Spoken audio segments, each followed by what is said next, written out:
Be me, 36F, senior people ops manager at a mid-sized software company, got into HR because I actually believed I could fix company culture from the inside, was so done with the whole tech genius bro ecosystem. This is 2025 and our diversity numbers are still embarrassing. We keep hovering around 20%.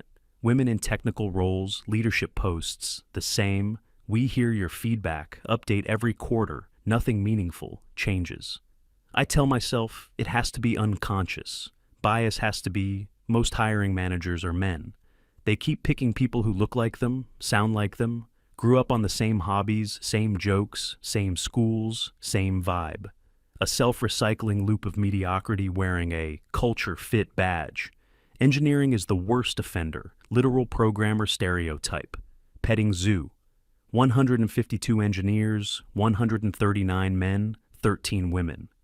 Every time I step onto the dev floor, the atmosphere shifts, not loud worse. That weird hostile quiet, just rows of people, and the non-stop clack, clack, clack of expensive mechanical keyboards. They have their own private humor inside references everywhere. I don't get half of it. There are locked chat channels on our internal Slack. HR doesn't have access. I know they're talking about me or my team, and they can feel it. I keep trying to run culture initiatives, mandatory, team, lunches, cross-functional mixers, empathy training, inclusion, workshops. They show up because attendance is required, stand in the corners with pizza slices like the cheese is body armor, won't talk to anyone outside their tiny friend clusters. I ask how their weekend was. They stare at their sneakers like I'm asking for a social security number, drives me insane. I don't see my job as payroll, PTO, and open enrollment paperwork. I'm here to repair the culture, make the place inclusive, break up the little boys club before it calcifies forever. Last quarter, the CEO pulls me into his office, his door shuts, and I already know it's not good. Megan, we have a diversity metrics problem. No kidding. Genius. Apparently, investors started asking pointed questions. We look bad next to competitors in the same market. He tells me we need 42% female representation in engineering by next year, just says it like he's ordering office chairs. I explain it's a pipeline problem. I explain our interview process is biased. I explain technical screens are probably filtering people out unfairly. He nods through all of it, does not care about the why, only cares about the number. Fix it. You have budget. And just like that, my moment, I go back to my desk, with my brain on fire, start mapping the problem from the top. It isn't only sourcing, we do get women applying plenty.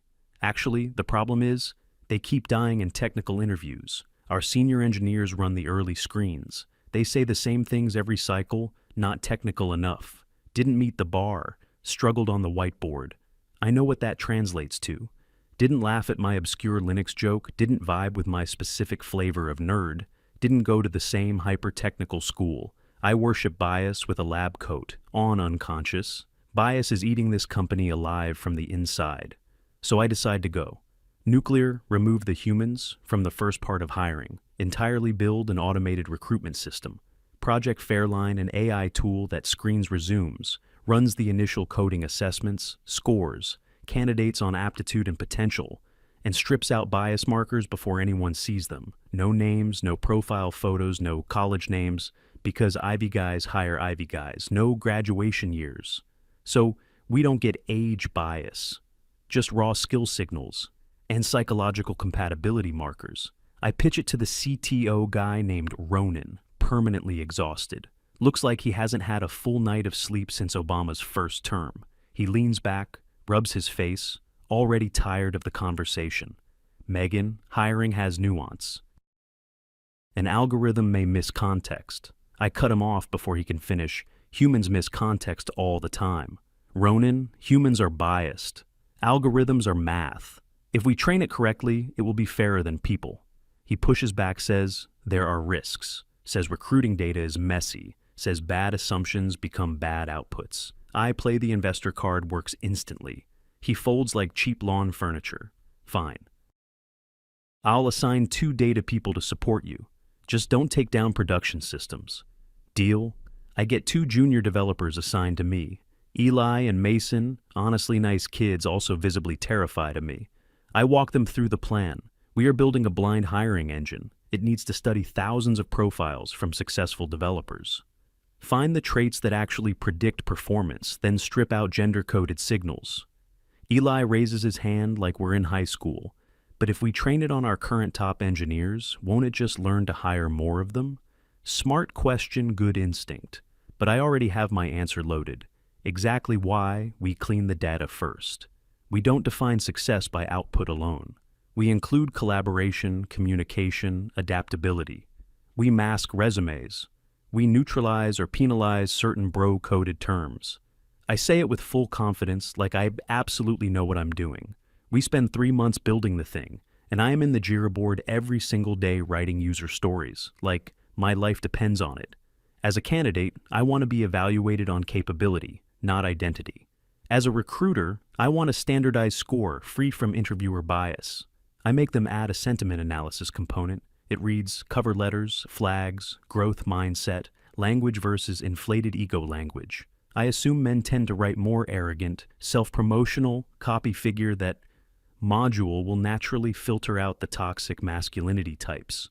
Felt elegant at the time. We also buy a resume dataset from across the industry. High-performing women in software engineering, strong track record, solid tenure, good promotion, history.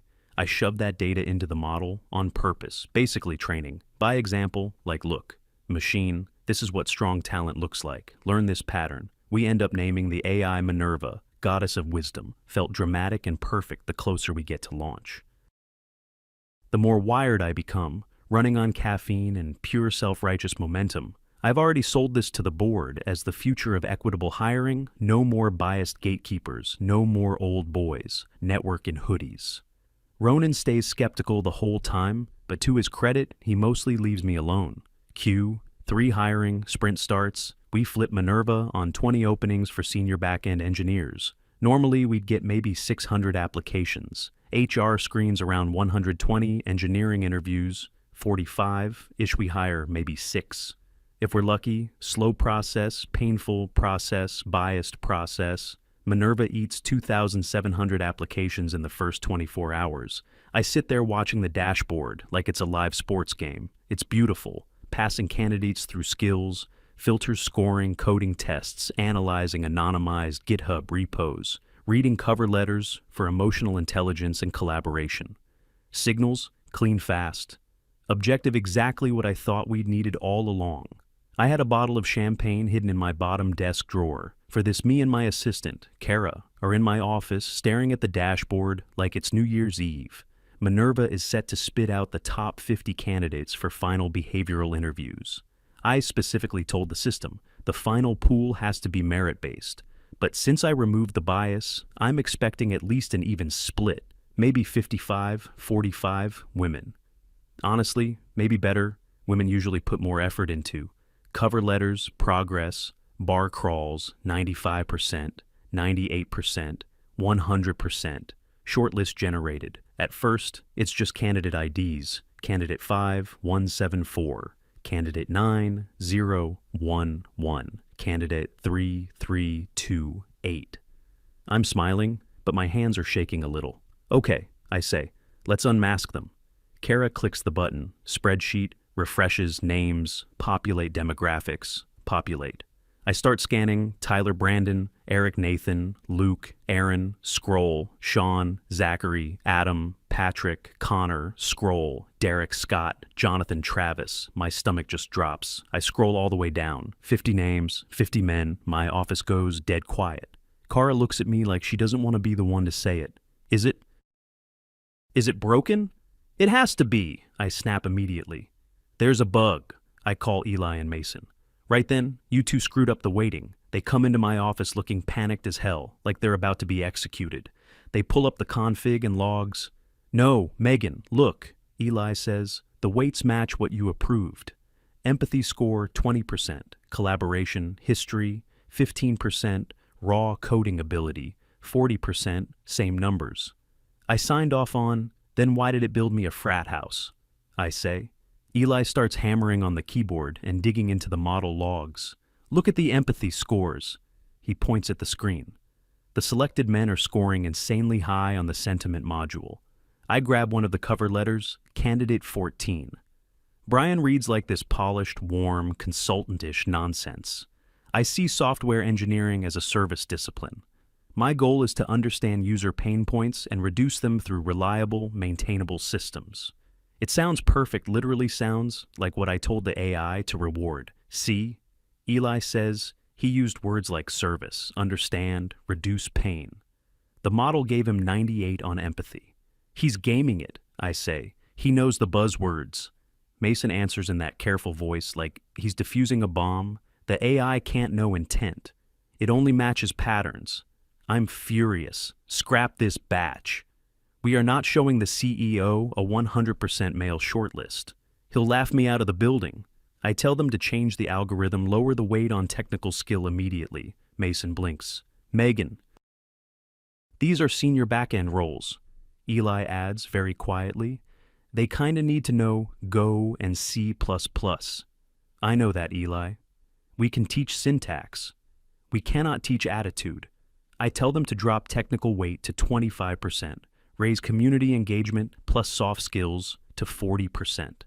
My logic is simple. Women do more. Mentoring, more. Volunteering, more. Community work. This should even things out. We rerun the full data set. Takes another 6 hours. I stay late in the office, order pad thai, to my desk, eat cold noodles while staring at the progress bar, like it's counting down to an explosion. It finishes around 9:30 p.m. I unmask the new top 50 myself. Deep breath, top candidate Ethan, second, Caleb, third, Jordan. I slam my palm on the desk so hard Kara jumps. Go through the list, 48 men, 2 women, better still. Insane, still nowhere near what it should be. How is this even possible? I open the 2 women's profiles. Candidate 41, recent boot camp, grad, candidate 50. Internal transfer applicant. I somehow missed in the shuffle. Then I open the men's profiles. Why are they scoring so high on community engagement? Top candidate Ethan has a section for volunteering / interest moderator on Stack Overflow. Top percentile, contributor, maintains multiple open source packages used by nonprofit organizations. I just stare at it. The AI counted open source maintenance as community service. Technically it is. But it's nerd community service, not what I meant. I was thinking shelters, tutoring, food drives, not spent all weekend maintaining a dependency. But the model sees volunteer hours 20+ hours a week. Huge score. Boost, these guys aren't empathetic, community-minded team players. In the way I pictured, they're just obsessed. They code at work. They code at home. They code for fun. They code for strangers. They code for charity. And Minerva absolutely loves them for it. I can feel a headache building right behind my eyes. This tool was supposed to prove women were being filtered out by bias instead. It's telling me that, on paper, using the exact metrics I said, mattered. These obsessive weirdos look like ideal employees. Nope, not accepting that system has to be flawed. I schedule a meeting with the senior data scientist. First thing the next morning, Dr. Reed, brilliant guy, quiet. Serious talks like every sentence is peer-reviewed. I explain the problem. Minerva has a male bias. We need a lobotomy. He looks at me over his glasses, completely expressionless. The model optimizes the target variable, Megan. What is the target variable? Employee success, retention. Performance reviews. And historically, who scores highest on performance reviews here? I hate the answer. Men, I say, but that's because the managers are men. That's the bias. He nods once. So, we remove manager scoring, he says, and used raw output metrics instead. Commit volume, defect resolution rates, incident recovery time, platform stability. Yes, I say. He folds his hands. Then the model discovered that people who write code 16 hours a day tend to produce more stable systems. That is not healthy, I say. We should not be rewarding burnout. We want work-life balance. I look at Dr. Reed. Did you tell Minerva to penalize workaholism? He just looks at me. I stop mid-sentence because I already know the answer. I never added that I just assumed balanced people would naturally float to the top. Turns out that was a fantasy and a blind contest, based on output. The people with no boundaries are absolutely steamrolling everyone and surprise the group most willing to spend Saturday night arguing about syntax in a repo thread is mostly men. I tell Reed to fix it, penalize obsession, cap the output metrics, make extra coding experience flatten out after a point, diminishing returns, force it to value, I don't know. Creative writing. Liberal arts backgrounds. He gives me this dry look. You want to rank senior back-end engineers higher because they minored in English? I want diversity of thought, I tell him. He shrugs. Diversity of thought is still a parameter. Your parameters. So, we spend the next 2 weeks rebuilding half the scoring logic, and I make Minerva's criteria a complete maze. If you have a CS degree plus 10, if you have a non-traditional background, plus 15 career changers, boot camp grads, self-taught candidates, big boost. If you have resume gaps, resilience bonus, people who took breaks, caregivers, parents, returning to work, more points. If your cover letter uses aggressive language, flagged. If it reads too chest-thumpy, penalty. If it sounds collaborative and reflective. Boost, I am basically hand-building a filter to find women without ever typing, find women. I know exactly what I'm doing. I just don't say it out loud. We run a third pass internally. I call it the Frankenstein run. Because at this point, the model is stitched together, from ideology and duct tape list, generates top 50. I unmask the results, 30 men, 20 women. Yes, I actually cheer in my office, full on. Little victory yell, Kara high-fives me, we are both grinning like idiots. I start opening the profiles. The women look great on paper, interesting paths, career, pivots, strong communication scores, good collaboration signals, solid adaptability markers. I feel completely vindicated there. The talent was there the whole time. We just had to stop grading everyone on the male standard of codes like a raccoon on Adderall. I send the shortlist to the engineering hiring managers, attach a memo, corporate tone turned up to 11. These candidates have been vetted by Minerva V1.0. They represent the highest projected long-term value contribution to the organization. Interviews should serve primarily to confirm alignment and team fit.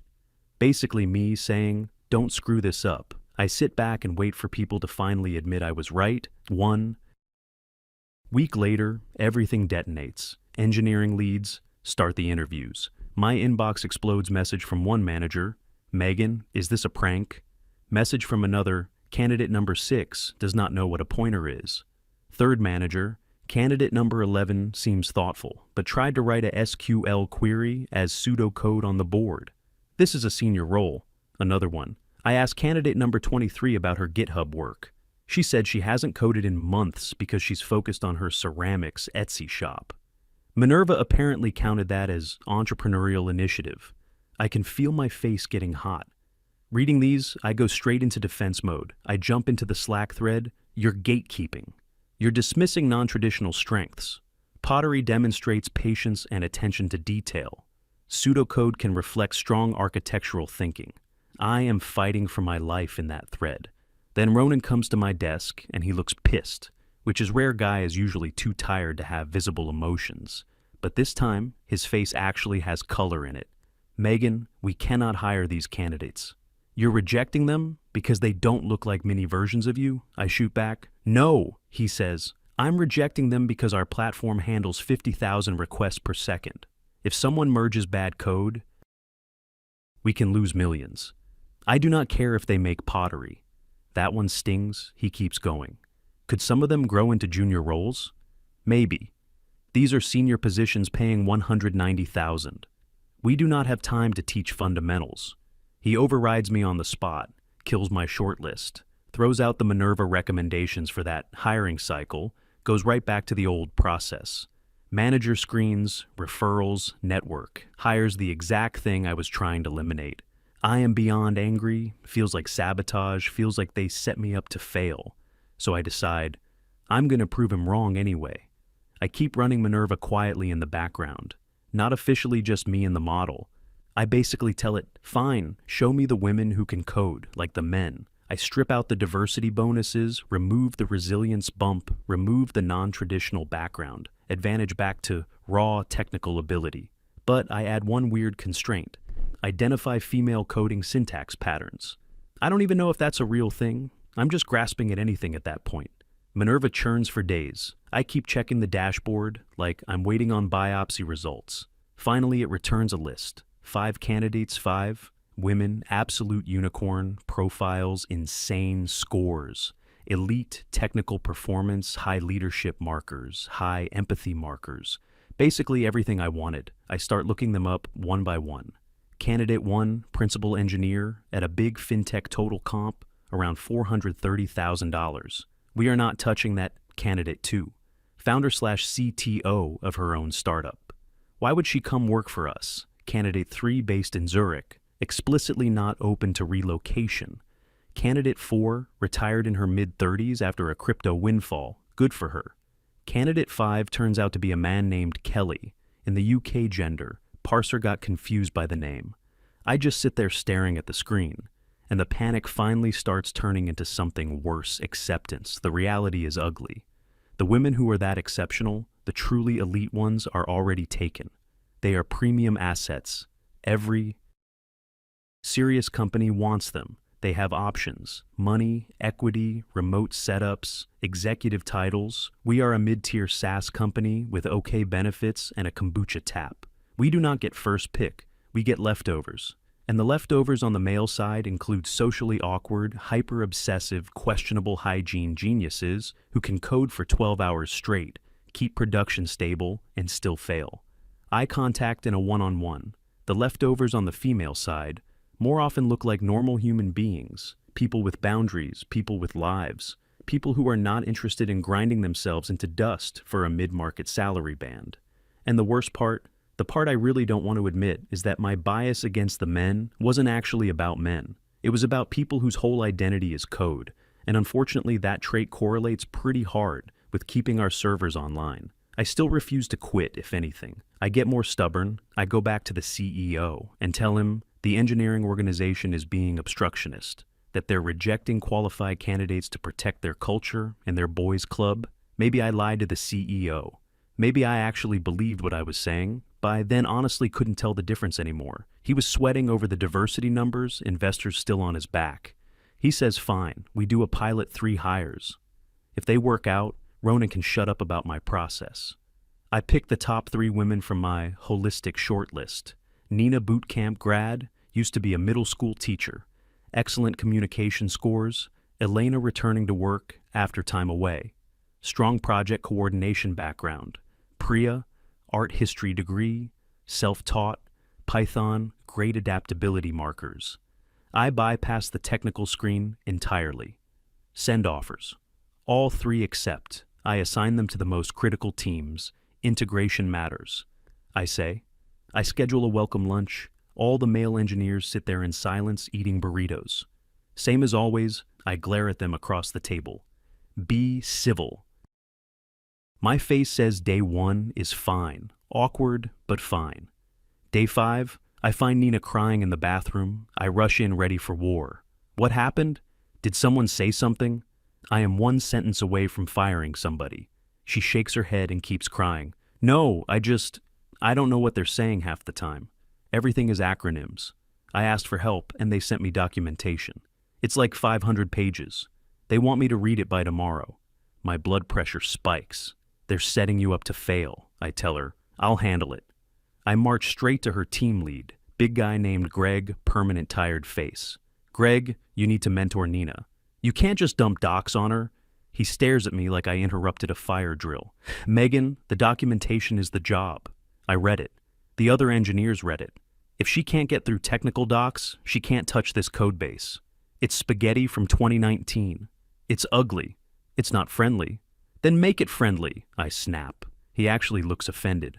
I can't rewrite the whole stack to be friendly in a week. Week 2. Elena pushes code production drops down for 4 hours. Support phones lighting up customers, screaming. Ronan runs past my office looking ghost white. Who approved that merge? He yells. Someone from engineering answers from the hallway. Elena did. Another voice. Why didn't it go through code review? And then the line that makes my stomach flip. She said Megan told her code review was gatekeeping. So she pushed around the check. Oh no, I didn't say it like that.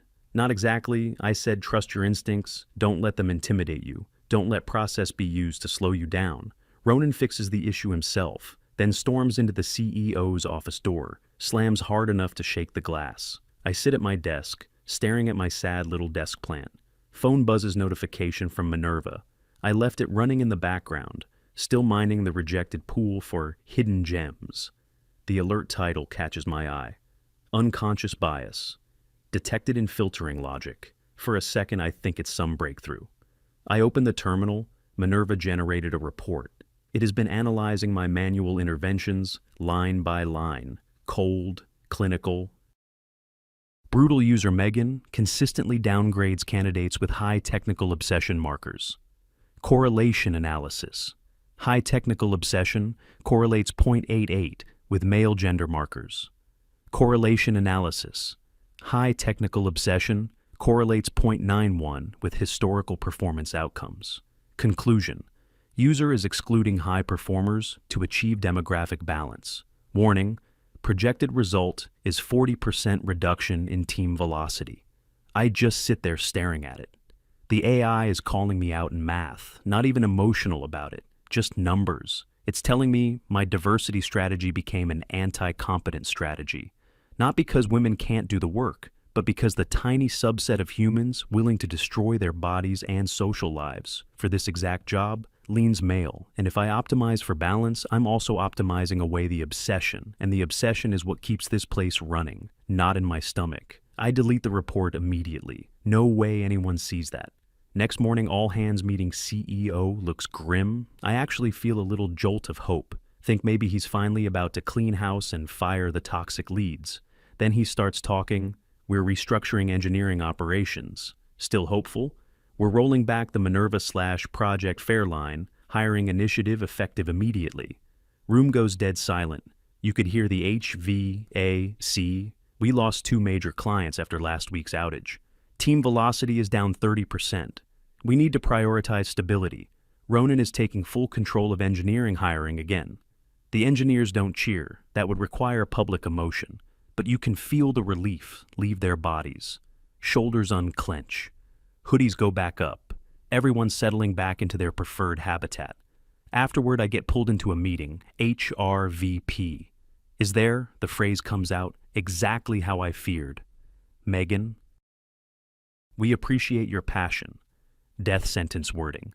But we think your strengths are better used in internal engagement. You're demoting me, I say. We're repositioning you. Same thing with nicer syllables. No more hiring authority. I'll run mentorship programming, employee engagement initiatives, and the holiday party. I want to argue, I want to start screaming about patriarchy and sabotage, but then I think about the outage Nina, crying in the bathroom, over the docks, Minerva's report, and it all just collapses inside me. I thought I was fixing the system. I thought I was helping those women. Instead, I dropped them into a meat grinder they weren't ready for, so I could improve a dashboard. I just nod. Okay. I walk back to my desk to pack up all my hiring files through the glass wall by the server room. I see Eli and Mason cold pizza on a box debugging something on a monitor, laughing at some stupid joke. They look happy. They look competent. They look completely at home. And I realize something that feels worse than getting demoted. I didn't want to fix the culture because it was broken. I wanted to fix it because I didn't fit into it.